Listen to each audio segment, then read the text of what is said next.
যাক এই মুহূর্তে ম্যাচ নাম্বার 4 হাবিবা ক্লাব পিরোরগড়িয়া গোলাপি হলুদ রঙের জার্সি এবং এদিকে লাল কালো সাদা বিডিএসবি পুরুলিয়া খেলোয়াড়রা মাঠের মধ্যে প্রবেশ করছেন। অনেক বড় রিজার্ভ বেঞ্চ আমরা দেখতে পাচ্ছি উভয় টিমের পক্ষে অনেক খেলোয়াড়ের প্রবেশ। বিডিএসবি পুরুলিয়া ফুটবল টিমের খেলোয়াড়রা দেখুন, পরে অবশ্যই পরিচয় করাবো।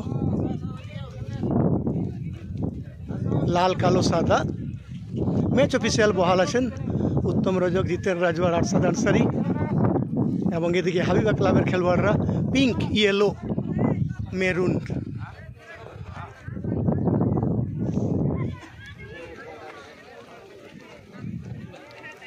এই যে শ্রীকান্ত খেলোয়াড়দের সাথে পরিচয়ের জন্য সর্বপ্রথমে রূপেশ দাকে দেখছি।